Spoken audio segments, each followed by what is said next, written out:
درود، وقتتون بخیر. امروز چهارشنبه 22 ژانویه، سوم بهمن ما در خدمتتون هستم.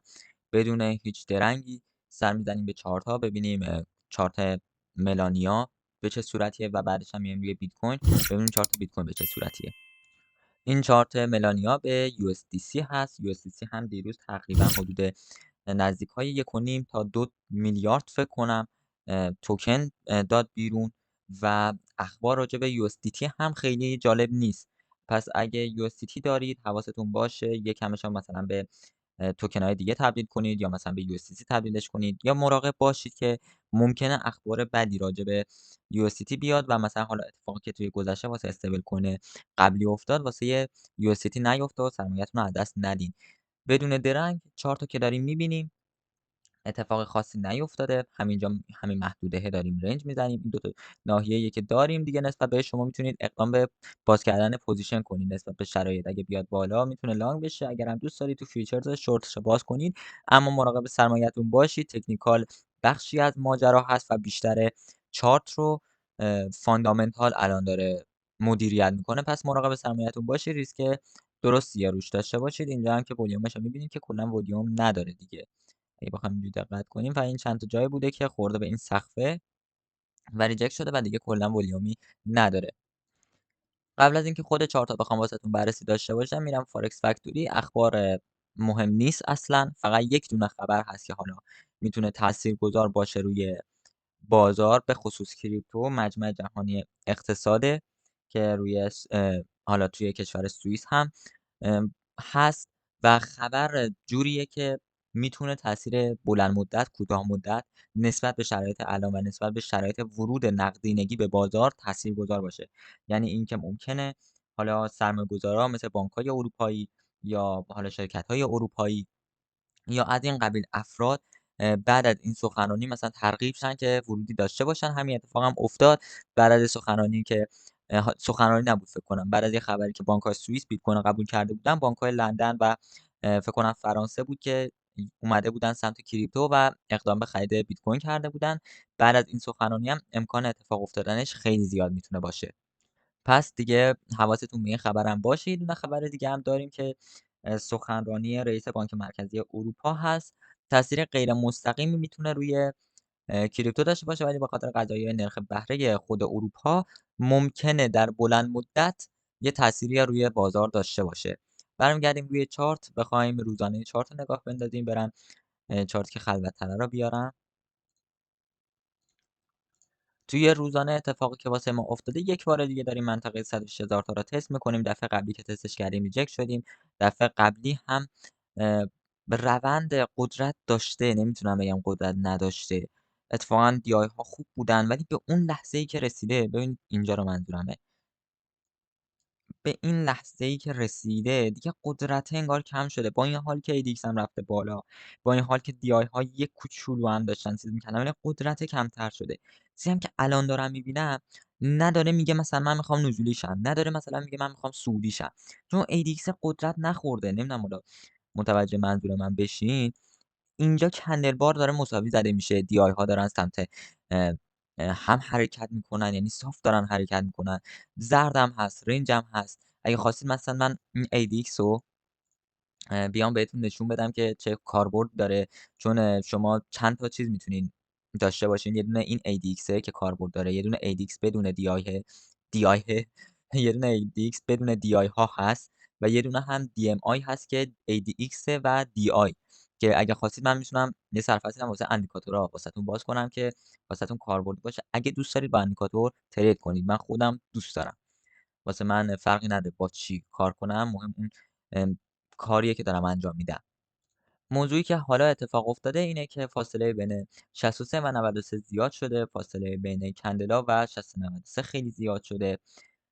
کیجن توی 63 میتونم بگم گیر افتاده، شیوه رو به بالایی نداره. کندلا هم که خوردن به این سقفه نمیتونن حرکتی داشته باشن. نسبت به اخباری که داریم احتمال اینکه این بازه‌ها بخوایم نوسان داشته باشیم، مثلا از 100,000 تا 120,000 تا زیاده. مخصوصا هم الان منتظریم تا خود ترامپ سخنرانیشو انجام بده، ببینیم میخواد چه موضعی نسبت به کریپتو بگیره، چه موضعی نسبت به بیت کوین بگیره، تا بعدا بخوایم یه حرکتی رو داشته باشیم. چیزیه که کلیاتیه که فعلا میتونم روی بیت کوین ببینم. من دیروز واسهتون یه تحلیل زمانی گرفتم. گفتم بذار امروز هم یه تحلیل زمانی دیگه توی 4 ساعته واسهتون داشته باشم. شاید بهتر باشه که یکم لول‌ها رو آپدیت کنم.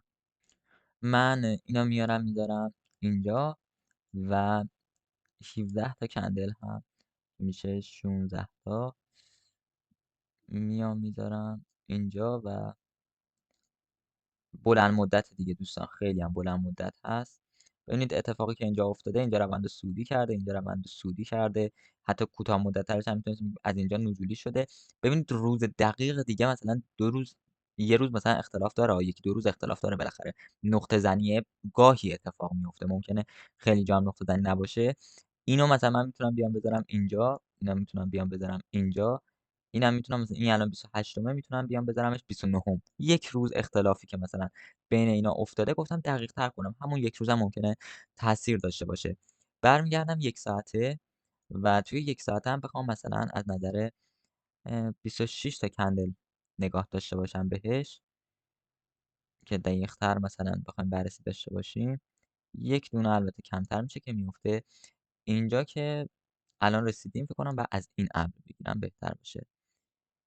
آره، از اینجا بگیرم میتونه خیلی بهتر باشه. ببین این همون یک روز اختلاف هست که مثلا اینجا وجود داره. من اینم بندازم فقط رنگش مثلا قرمز میکنم، مثلا بدونیم 1 ساعته اونم 4 ساعته است. میبینید دیگه، یعنی اتفاقی که اینجا افتاده رو دقیقاً توی این کندل یه آلارمی داده، گفته اینجا یه اتفاقی میفته بعدش کندل پام شده. الانم همینطور، الانم باز همینطور.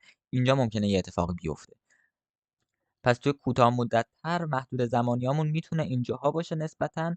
حتی من میتونم باز بیام اینجا مثلا اینو بیشترش کنم دوباره، 17 تاش بکنم دوباره، 16 تا رو بذاریم، از اینجا گرفته بودم بذاریم اینجا.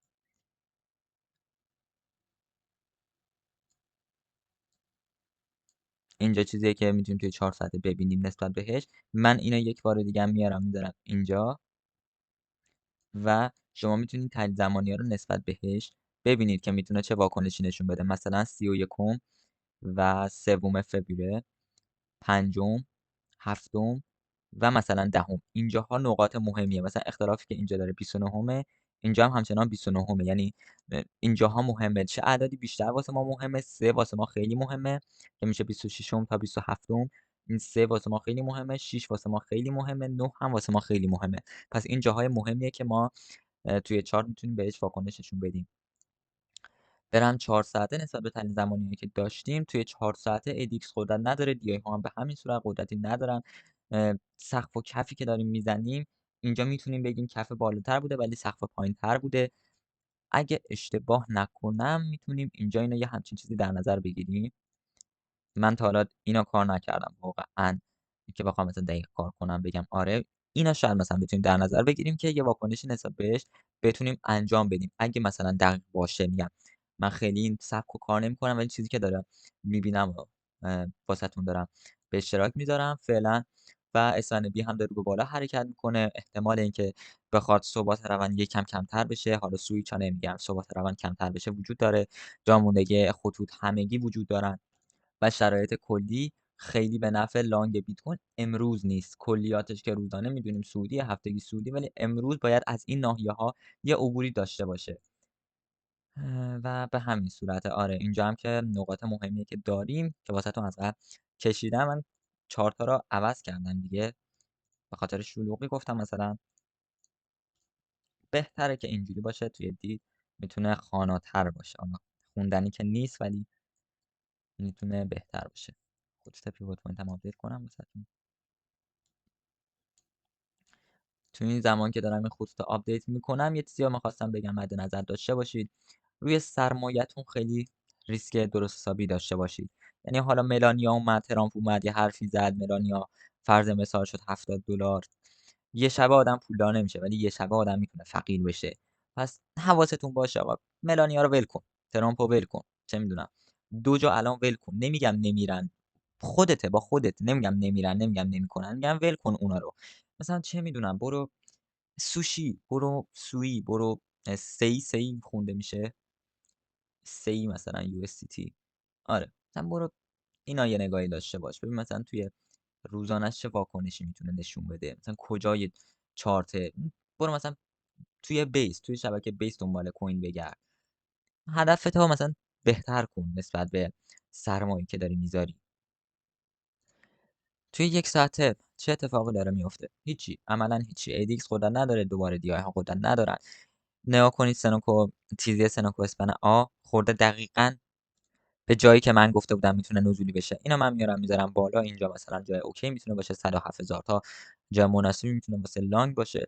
واسه شورت مثلا میتونه این محدوده جای مناسبی باشه که مثلا بخواید اقدام پوزیشن شورت داشته باشید. چه کار شکارچی اتفاق افتاده، اون حالا جایی که ناحیه‌ای هم که بودیم و واسهتون کشیدم، الان که رفتیم توی این باکس مهمی که وجود داره، تحلیل زمانی نسبت بهش بهتون گفتم، ولی تحلیل زمانی ساده‌تری هم بخوام نسبت به الان مارکت داشته باشم ندارم واقعا. بذار 4 تا یه دقیقه خاموش کنیم. همه مثلا اندیکاتور رو خاموش میکنن ولی ما 4 تا خاموش میکنیم. تحلیل زمانی نسبت به الان میتونم یه 17 تا اینجا داشته باشم. حالا شما خودتون یه دونه‌شو کم کنید و یک دونه هم 26 تا اینجا میتونم داشته باشم و یک دونه هم 33 تا میتونم اینجا داشته باشم.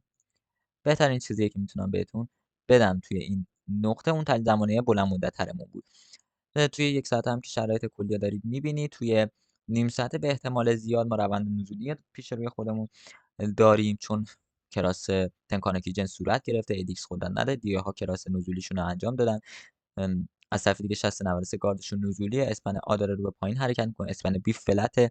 احتمال اینکه بخوایم از ابر رد شیم داره زیاد میشه به مرور زمان، ولی ابر کلفته، ممکنه جون روند گرفته شه و قدرت روند رو کمتر ببینیم. همینطور هم که الان قدرت روندی وجود نداره توی مارکت.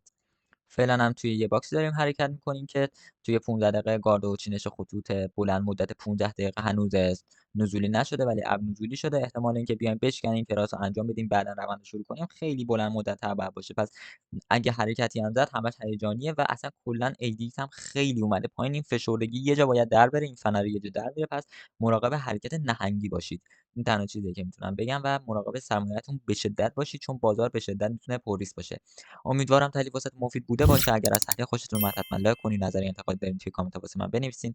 اگر هم کلا از تحلیل خوشتون نیومد میتونین دیسلایک کنین. روز خوبی پیش رو داشته باشید. موفق و پیروز باشید.